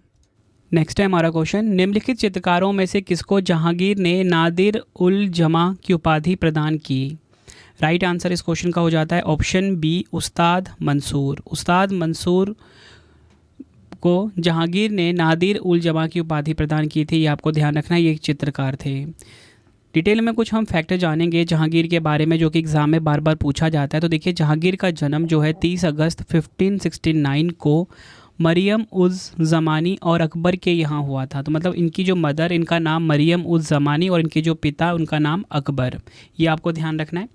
इसी के साथ मैं आपको बताना चाहता हूँ फतेहपुर सिकरी के शेख सलीम चिश्ती के नाम पर उनका नाम सुल्तान मोहम्मद सलीम रखा गया। किन की बात हो रही है, जहांगीर की। और जहांगीर के दरबार में सबसे पहले विलियम हॉकिंस आए थे, ये भी आपको ध्यान रखना है।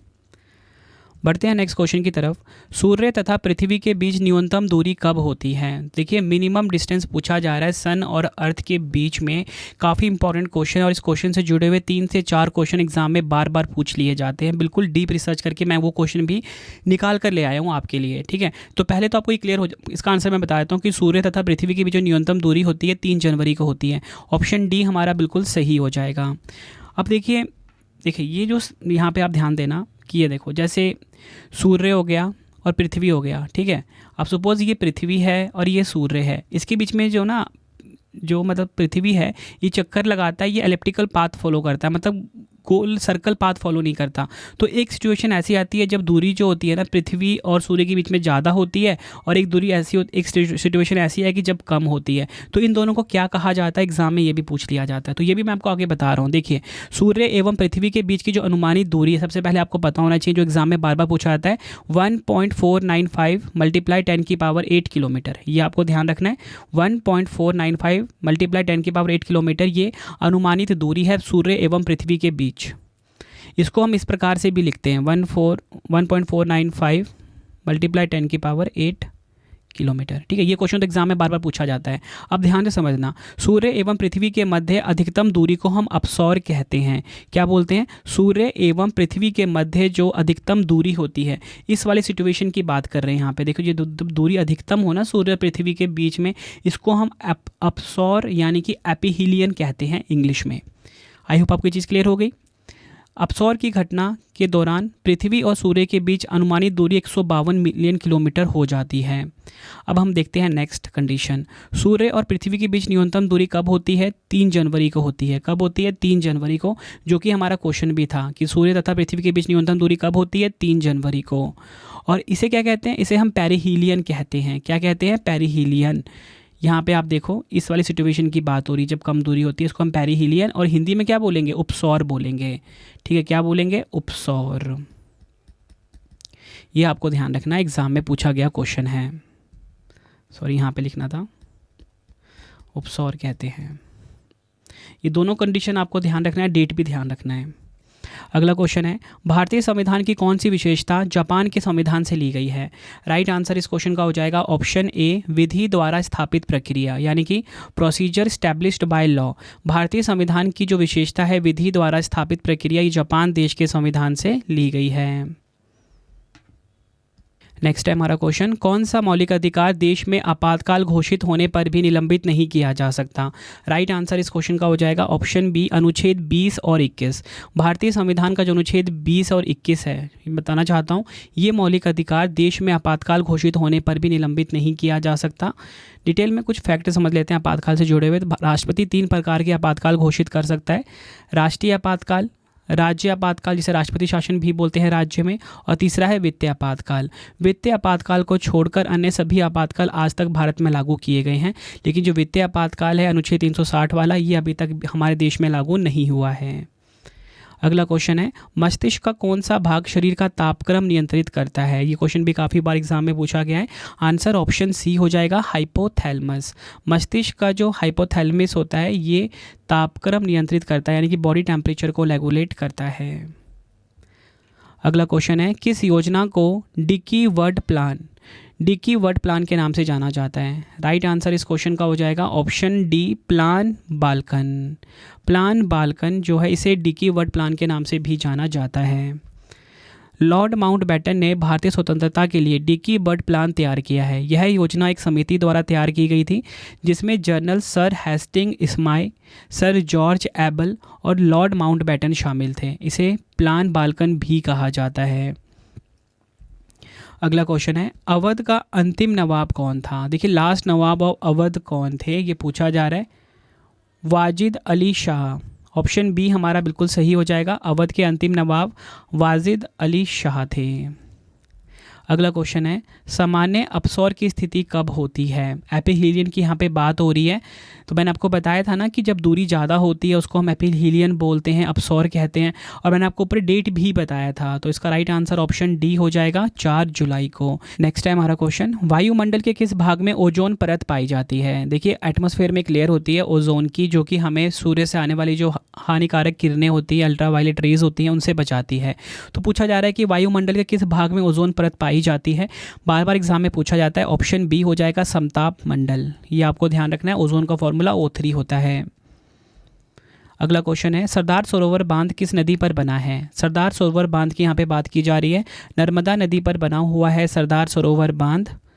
डिटेल में समझेंगे, भारतीय नर्मदा नदी पर सरदार सरोवर बांध गुजरात के केवड़िया गांव में स्थित है।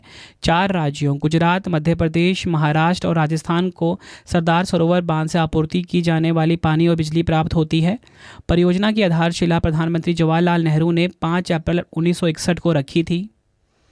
इस परियोजना ने 1979 में विश्व बैंक द्वारा उनके पुनर्निर्माण और विकास के लिए अंतर्राष्ट्रीय बैंक के माध्यम से 200 मिलियन अमेरिकी डॉलर के ऋण का उपयोग किया गया। ये आपको ध्यान रखना है, सभी फैक्ट आपको ध्यान रखने हैं। किस राज्य में है? यह है गुजरात राज्य में। गुजरात का जो केवड़िया है यहाँ पर स्थित है सरदार सरोवर बांध। ठीक, किस नदी पर है? नर्मदा नदी पर। यह भी एग्जाम में पूछा जाता है। उसके बाद पूछा जाएगा कि 4 राज्य कौन कौन से जिनमें बटा हुआ है? तो गुजरात, मध्य प्रदेश, महाराष्ट्र, राजस्थान। ठीक है, और आधारशिला किसने रखी थी? जवाहरलाल नेहरू ने रखी थी 5 अप्रैल 1961 को। ठीक है, और पूछा जाए किस संगठन द्वारा वित्त पोषित है? तो विश्व बैंक द्वारा। अगला क्वेश्चन है, पारा को संग्रहित करने के लिए बने पात्र किससे बने होते हैं? पारा, जिसे कि हम मरकरी भी बोलते हैं, इसका फॉर्मूला होता है Hg। ठीक है, Hg होता है। तो पूछा जा रहा है कि किस पात्र के बने होते हैं? तो वो आयरन के बने होते हैं, मतलब लोहे के बने होते हैं। पारा को संग्रहित करने के लिए बने पात्र लोहे के होते हैं। अगला क्वेश्चन है, विश्व हरित क्रांति के जनक कौन थे? विश्व हरित क्रांति के जनक नॉर्मन बोरलॉग थे। यह आपको ध्यान रखना है, विश्व हरित क्रांति के जनक नॉर्मन बोरलॉग।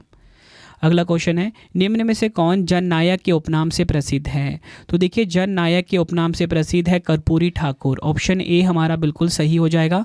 कर्पूरी ठाकुर जो है जननायक के नाम से प्रसिद्ध हैं। बिहार राज्य के थे ये। डिटेल में समझेंगे कुछ फैक्ट इनके बारे में। कर्पूरी ठाकुर एक प्रमुख भारतीय राजनीतिक और समाज सुधारक थे। उन्होंने 2 कार्यकालों में बिहार के मुख्यमंत्री के रूप में काम किया, 1970-71 और 77-79। सामाजिक न्याय और समावेशिता पर जोर देने के कारण उन्हें अक्सर जन नायक के नाम से जाना जाता था। 26 जनवरी 2024 को उन्हें भारत सरकार द्वारा मरणोपरांत भारत के सर्वोच्च नागरिक सम्मान भारत रत्न से सम्मानित किया गया। ये भी आपको ध्यान रखना है। अगला क्वेश्चन है, बिरजू महाराज का संबंध किस शास्त्रीय नृत्य से है? बिरजू महाराज का संबंध है, राइट आंसर इस क्वेश्चन का हो जाएगा ऑप्शन बी, कथक से। कथक शास्त्रीय नृत्य से संबंधित हैं बिरजू महाराज। अगला क्वेश्चन है, अंतर्राष्ट्रीय परमाणु ऊर्जा अभिकरण यानी कि IAEA का मुख्यालय कहाँ पर स्थित है? देखिए, इंटरनेशनल एटॉमिक एनर्जी एजेंसी की यहाँ पे बात की जा रही है। इसका हेडक्वार्टर कहाँ पर है? वीना में है। ठीक है, वीना कहाँ पर है? ये ऑस्ट्रिया देश में। ठीक है, ऑस्ट्रेलिया नहीं, ऑस्ट्रिया देश में है वीना। अब देखिए, अंतर्राष्ट्रीय परमाणु ऊर्जा एजेंसी की स्थापना 1957 में हुई थी और उसका हेडक्वार्टर वियना ऑस्ट्रिया में है। अगला क्वेश्चन है, किसने ग्रीन हाउस गैसों की संकल्पना की थी? ग्रीन हाउस गैसों की संकल्पना किसने करी थी? राइट आंसर इस क्वेश्चन का हो जाएगा option C, Joseph Fourier. Joseph Fourier ने ग्रीन हाउस गैसों की संकल्पना की थी। डिटेल में समझेंगे। वायुमंडल में ऊष्मा को फैलाने वाली गैसों को ग्रीन हाउस गैस कहा जाता है। वह सूरज की रोशनी को वायुमंडल से होकर गुजरने देते हैं, लेकिन वह उस गर्मी को वायुमंडल छोड़ने से रोकते हैं। ये आपको ध्यान रखना है। मैंने क्या बताया? वायुमंडल में ऊष्मा को फैलाने वाली गैसों को ग्रीन हाउस गैस कहा जाता है। वह सूरज की रोशनी को वायुमंडल से होकर गुजरने देते हैं, लेकिन वह उस गर्मी को वायुमंडल छोड़ने से रोकते हैं। ग्रीन हाउस गैसों की गैसें कार्बन डाइऑक्साइड, ठीक है, मीथेन, नाइट्रस ऑक्साइड, फ्लोराइनेटेड गैसें, ओजोन, जलवाष्प। ये आपको ध्यान रखना है। अगला क्वेश्चन है, कौन सी झील दो भारतीय राज्यों के साथ सीमा साझा करती हैं? राइट आंसर इस क्वेश्चन का हो जाएगा ऑप्शन बी, पुलिकट। ये आपको ध्यान रखना है। पुलिकट जो है ये दो भारतीय राज्यों के साथ सीमा साझा करती है। डिटेल में समझेंगे। अभी कौन कौन से हैं? दो, आंध्र प्रदेश और तमिलनाडु है। ठीक है, अब डिटेल में समझते हैं। पुलिकट झील जो है भारत की दूसरी सबसे बड़ी खारे पानी की झील है और दूसरी सबसे बड़ी मैंने आपको बता दी, तो सबसे दूसरी नंबर पे है ना ये। तो पहले नंबर पे कौन है? पहले नंबर पे है चिल्का झील। कहाँ पर है ये? ओडिशा में। ठीक है, चिल्का झील भारत की सबसे बड़ी खारे पानी की झील है। दूसरे नंबर पे आ जाता है पुलिकट झील, जो भारत की दूसरी सबसे बड़ी खारे पानी की लेगून झील है। यह आंध्र प्रदेश के नेल्लोर जिले में स्थित है और तमिलनाडु तक फैली हुई है। बढ़ते हैं नेक्स्ट क्वेश्चन की तरफ। निम्न में से कौन सा सिद्धांत ब्रह्मांड की उत्पत्ति की व्याख्या करता है? काफ़ी इंपॉर्टेंट क्वेश्चन है। राइट आंसर इस क्वेश्चन का हो जाएगा option C, big bang. Big bang सिद्धांत जो है ये ब्रह्मांड की उत्पत्ति की व्याख्या करता है। डिटेल में समझेंगे बिग बैंग थ्योरी के बारे में। यकीन मानिए सभी फैक्ट आपको इंपॉर्टेंट बताने वाला हूँ। बिग बैंग थ्योरी ब्रह्मांड की उत्पत्ति के संबंध में सबसे व्यापक रूप से स्वीकृत सिद्धांत माना जाता है। ठीक है, यह बताता है कि लगभग 1370 करोड़ वर्ष पहले यानी कि 13.7 बिलियन ईयर्स पहले ब्रह्मांड में सभी पदार्थ और ऊर्जा एक परमाणु से छोटे क्षेत्र में गहन थी। इस पर तात्कालिक पदार्थ, ऊर्जा, स्थान और समय मौजूद नहीं था। फिर अचानक एक धमाके के साथ ब्रह्मांड ने एक अविश्वसनीय दर से विस्तार करना शुरू कर दिया और पदार्थ, ऊर्जा, अंतरिक्ष और समय अस्तित्व में आया। बिग बैंग थ्योरी को विस्तार ब्रह्मांड परिकल्पना भी कहा जाता है। बिग बैंग सिद्धांत जो है जॉर्ज लेमेत्रे द्वारा प्रतिपादित किया गया था। ये नाम आपको ध्यान रखना है, जॉर्ज लेमेत्रे। बार बार एग्जाम में पूछा गया क्वेश्चन है, 50 बार पूछ चुका है एग्जामिनर। नेक्स्ट है हमारा क्वेश्चन, लोक नियोजन के विषय में अवसर की समता संविधान के किस अनुच्छेद में वर्णित है? राइट आंसर ऑप्शन बी हो जाएगा अनुच्छेद 16। लोक नियोजन के विषय में अवसर की समता संविधान के अनुच्छेद 16 में वर्णित है। ये आपको ध्यान रखना है। बढ़ते हैं नेक्स्ट क्वेश्चन की तरफ। विश्व की सबसे लंबी भूमि सीमा किन दो देशों के बीच है? विश्व की सबसे लंबी भूमि सीमा जो है ये है कनाडा एवं USA। ये आपको ध्यान रखना है। दुनिया की सबसे बड़ी भूमि सीमा कनाडा और संयुक्त राज्य अमेरिका द्वारा साझा की जाती है। कनाडा USA सीमा की कुल लंबाई 8,893 किलोमीटर है। ये आपको ध्यान रखना है।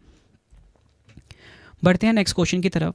निम्नलिखित में से कौन सी नदी मकर रेखा को 2 बार काटती है? देखिए, ट्रॉपिक ऑफ कैप्रिकॉर्न को 2 बार काटती है, वह कौन सी नदी है? एग्जाम में पूछा जा रहा है, एग्जाम में पूछा गया है। तो राइट आंसर इस क्वेश्चन का हो जाएगा लिम्पोपो नदी।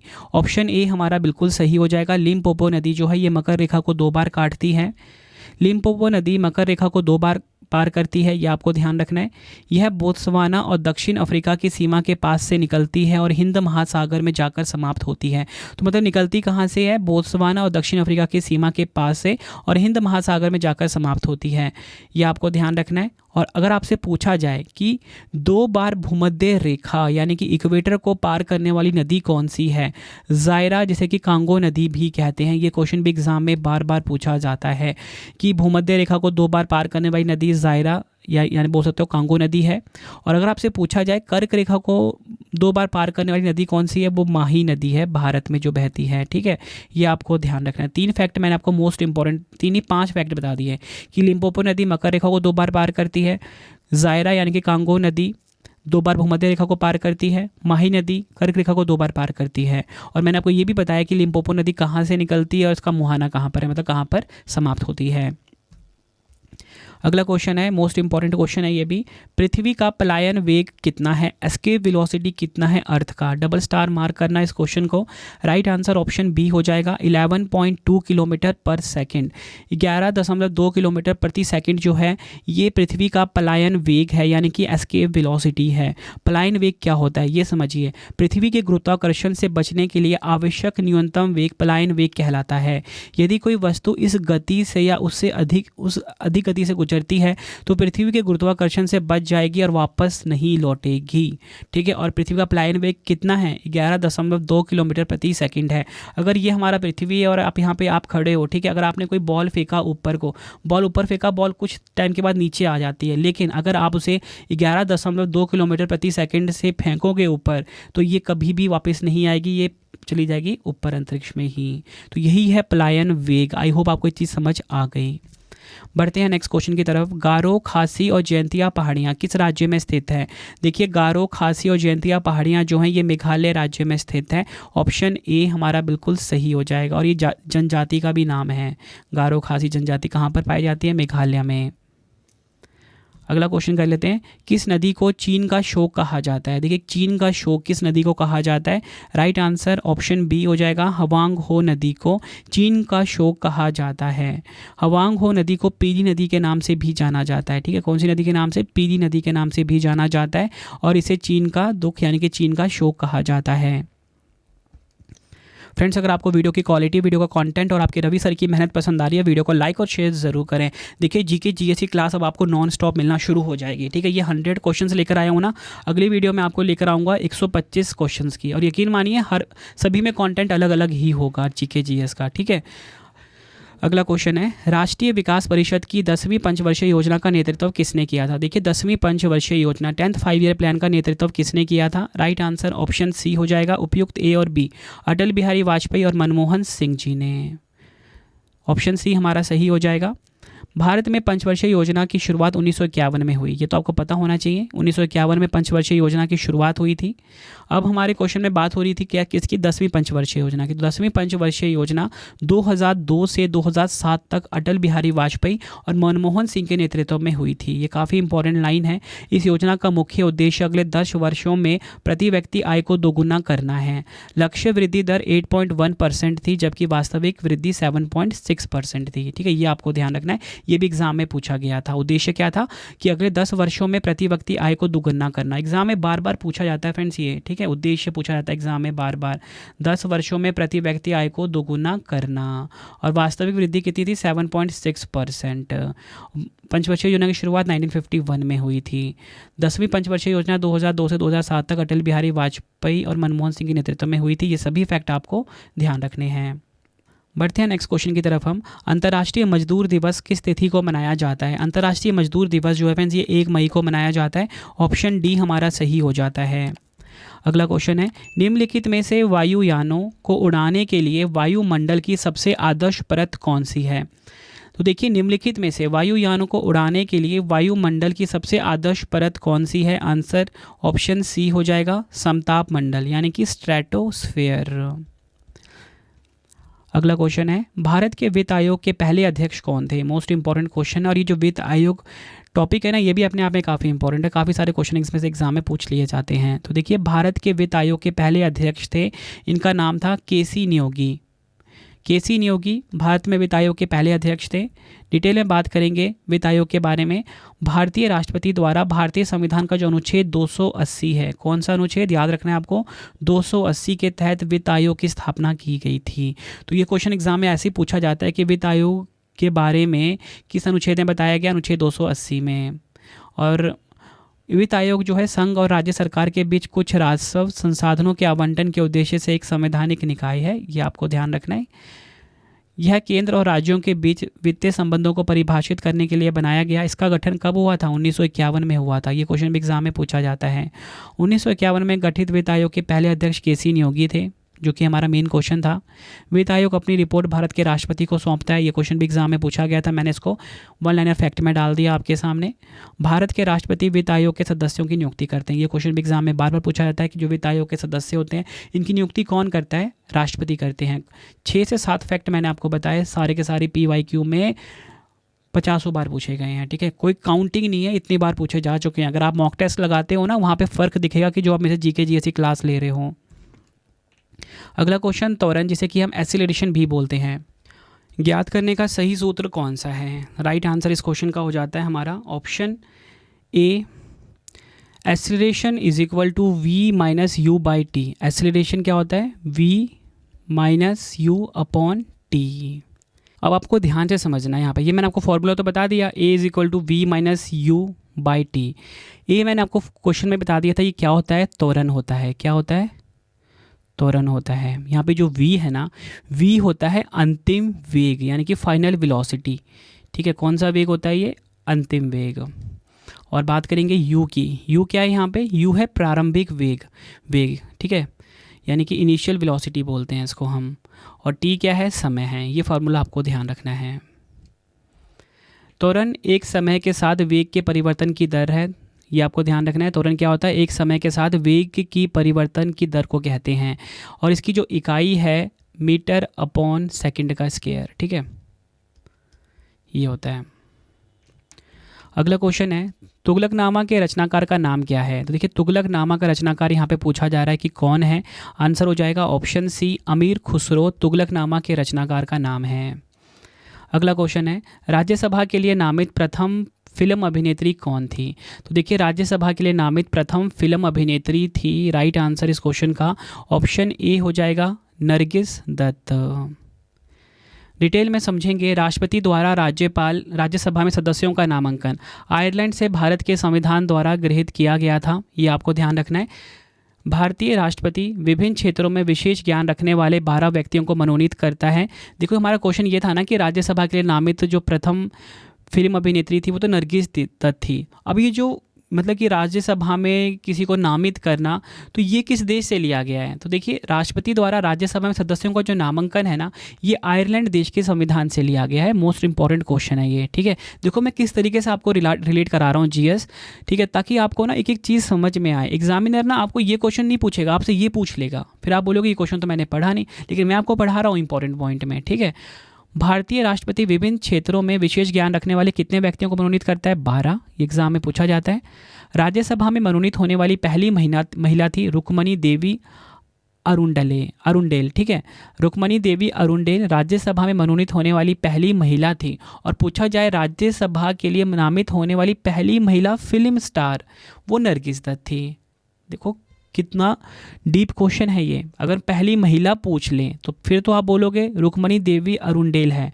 पूछ लें कि फिल्म अभिनेत्री कौन थी, तो नरगिस दत्त थी। ये सभी फैक्ट आपको ध्यान रखने हैं। अगला क्वेश्चन है, संसद के किसी भी सदन के 2 सत्रों के बीच अंतराल किससे अधिक नहीं होना चाहिए।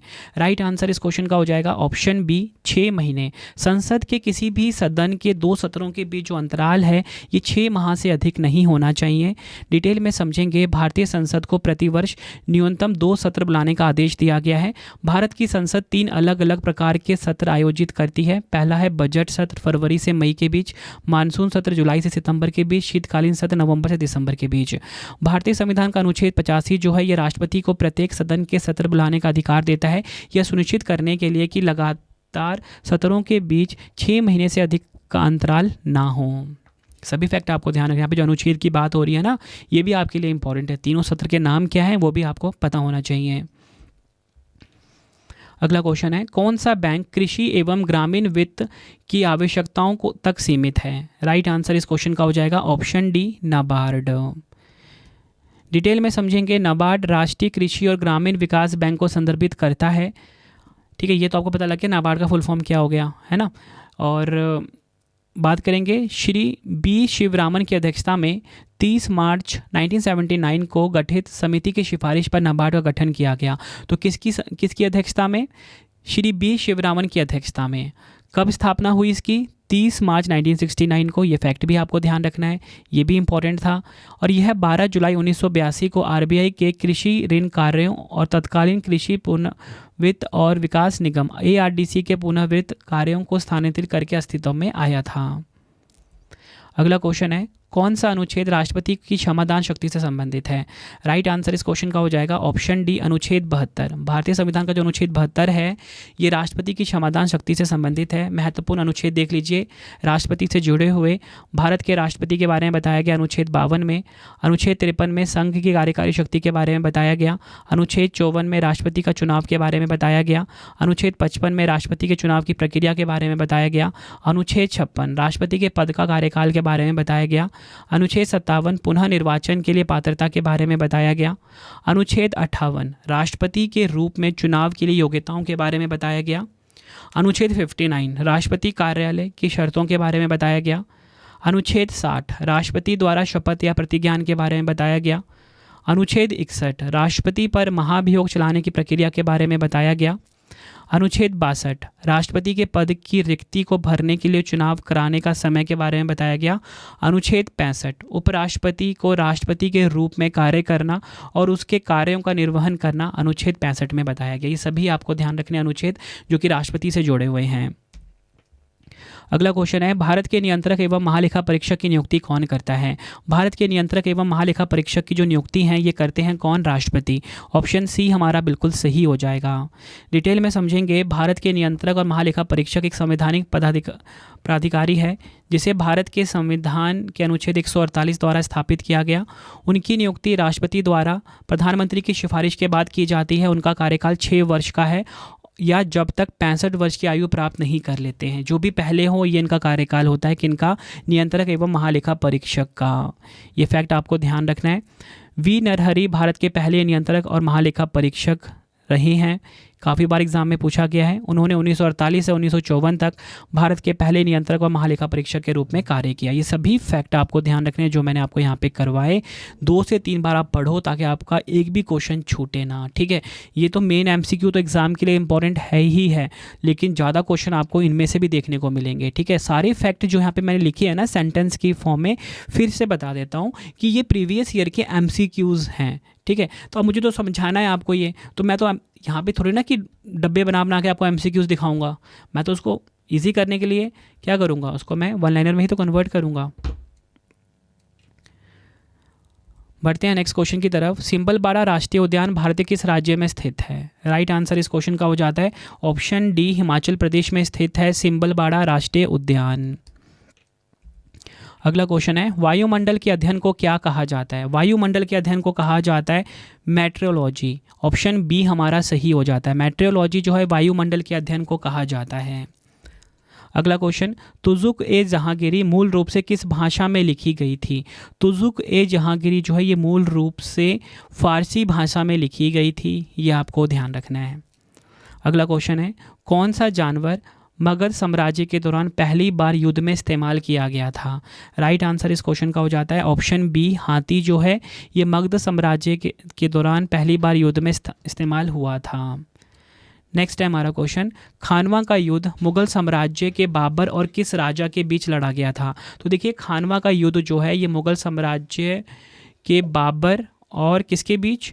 राणा सांगा के बीच लड़ा गया था। ठीक है, ये तो आपको मैंने बता दिया किनके बीच लड़ा गया। अब जो क्वेश्चन एग्जाम में पूछे जाते हैं और इससे जुड़े हुए खानवा के युद्ध से जुड़े हुए वो आपको मैं करवा देता हूँ। खानवा का युद्ध सबसे पहले आपको बताना चाहता हूँ कब लड़ा गया, एग्जाम में पूछा जाएगा। 1527 में लड़ा गया था। एक क्वेश्चन तो ये बन गया। यह मुगल सम्राट बाबर और मेवाड़ के राजपूत राजा राणा सांगा के बीच लड़ा गया, जो कि हमारा क्वेश्चन था, वो मैं आपको करवा चुका हूँ ऊपर। अब पूछा जाएगा कौन इसमें विजयी रहा? तो खानवा के युद्ध में बाबर ने राणा सांगा को पराजित किया। मतलब विजेता कौन रहा? बाबर। और उपविजेता कौन रहा? राणा सांगा। यार और फ्रेंड्स अगर हम बात करें कि जो खानवा है ये कहाँ पर है, तो खानवा जो है राजस्थान के भरतपुर में लड़ा गया था। ठीक है, तो खानवा कहाँ पर है? राजस्थान के भरतपुर के पास। तो फ्रेंड्स ये आपको मैंने मोस्ट इंपॉर्टेंट 100 MCQs करवा दी। अब आपके लिए 3 क्वेश्चन का टेस्ट है, आंसर कमेंट में दीजिए। पहला क्वेश्चन, भारतीय संविधान में समवर्ती सूची किस देश के संविधान से ली गई है? 4 ऑप्शन आपके पास है। दूसरा क्वेश्चन है, किस राज्य में मोहिनी अट्टम नृत्य रूप का विकास हुआ था? 4 ऑप्शन आपके पास है, आंसर आपने कमेंट बॉक्स में देना है। क्षुद्र ग्रह किन 2 ग्रहों के बीच पाए जाते हैं? तीनों क्वेश्चन का आंसर कमेंट में देना है। वीडियो कैसी लगी फीडबैक भी ज़रूर देना है आपको। और फ्रेंड्स आपको बताना चाहता हूँ, रवि स्टडी ऐप जो हमारा एप्लीकेशन है, यहाँ पे हमने 10,000 का एक वीडियो जीके जीएस का कोर्स लॉन्च करा हुआ, जिसमें कि आपको video plus free PDF plus unlimited test, जिससे कि आपके सभी क्वेश्चन तैयार हो जाएंगे। ठीक है, तो इस कोर्स को आप अवेल कर सकते हो। बाकी अगर आपको फ्री में वीडियो देखना है वो तो यूट्यूब पे अवेलेबल है ही है, लेकिन यहाँ पे क्या आपको डेली क्लास मिलेगी, PDF भी मिलेगा, टेस्ट भी मिलेगा। बिल्कुल न्यू लॉन्च करा है हमने 10,000 GK GS MCQ previous year का। बहुत यूज़फुल है आपके लिए ये। बहुत ही मिनिमम कॉस्ट, सर्वर कॉस्ट बस आपको पे करना है, बाकी आपको ये कोर्स आप अवेल कर सकते हो। तो फ्रेंड्स इसी प्रकार से हमारी ये वीडियो ये कंप्लीट हो जाती है। अब आपको मैं इंपॉर्टेंट इन्फॉर्मेशन ये दे देता हूँ कि अगर आपको डेली करंट अफेयर्स पढ़ना है तो current affairs by Ravi channel पे ज़रूर विजिट करिए। हर दिन बेस्ट क्वालिटी के क्वेश्चंस पढ़ाए जाते हैं करंट अफेयर्स बाय रवि पे। एक बार आप क्लास ज़रूर लीजिए। उसके बाद आपको बताना चाहता हूँ, हमारी प्रिंटेड फॉर्मेट में बुक्स अवेलेबल हैं। आप सभी की डिमांड आती थी रवि सर हमारी बुक्स प्रिंटेड फॉर्मेट में चाहिए, तो रवि अदिति publication.com से आप बाय कर सकते हो। गूगल पे आपको इस वेबसाइट को सर्च करना है। 25,000 जीके जीएस की बुक, कोई भी किताब आपको चाहिए प्रिंटेड फॉर्मेट में होम एड्रेस पे डिलीवर करवा के आपको इस वेबसाइट से बाय करना है, रवि अदिति publication.com। अगर आपको PDF चाहिए किसी भी सब्जेक्ट का, करंट अफेयर्स का या GS का, तो आपको रवि बुक्स PDF.com से मिल जाएगा, जहाँ पे आपकी हमारी करंट अफेयर्स की PDF हो गई, मंथली करंट अफेयर्स की जो मैगजीन आती है करंट अफेयर्स की वो, पॉलिटी, हिस्ट्री, ज्योग्राफी सभी के जो पार्ट वाइज बुकलेट होती है वो आपको मिल जाएगा। ठीक है, प्रीवियस ईयर क्वेश्चंस का रवि बुक्स PDF.com पे। सैम्पल आप ये देख सकते हो, मंथली करंट अफेयर्स की हमारी मैगजीन आती है जो कि 500 से ज़्यादा MCQs हम हर महीने कवर करते हैं बेस्ट क्वालिटी के, तो वो भी आपको कहाँ पे मिलेगा? रवि बुक्स PDF.com पे। हमारा एप्लीकेशन है रवि स्टडी ऐप, इसे आप इंस्टॉल कर लीजिए। फ्री टेस्ट, फ्री PDF, कोई भी अगर आपको पेड वीडियो चाहिए, करंट अफेयर्स का पेड वीडियो, GS का यहाँ पे मिलेगा, टेस्ट सीरीज़ मिल जाएगा, नोट्स मिल जाते हैं करंट अफेयर्स के, GS के। रवि स्टडी ऐप को आप प्ले स्टोर से इंस्टॉल कर सकते हो अपने फ़ोन में। टेलीग्राम, इंस्टाग्राम पे हमसे जुड़ सकते हो, रवि स्टडी जी के नाम से है। आपको ये वीडियो कैसी लगी है कमेंट में मुझे ज़रूर बताएं। आई होप आपको वीडियो की क्वालिटी, वीडियो का कंटेंट और आपके रवि सर की मेहनत पसंद आई होगी। वीडियो अगर आपको पसंद आई, वीडियो को लाइक और शेयर ज़रूर करें। मिलते हैं फ्रेंड्स आप सभी से अब हम नेक्स्ट वीडियो में। Thank you and wish you all the best.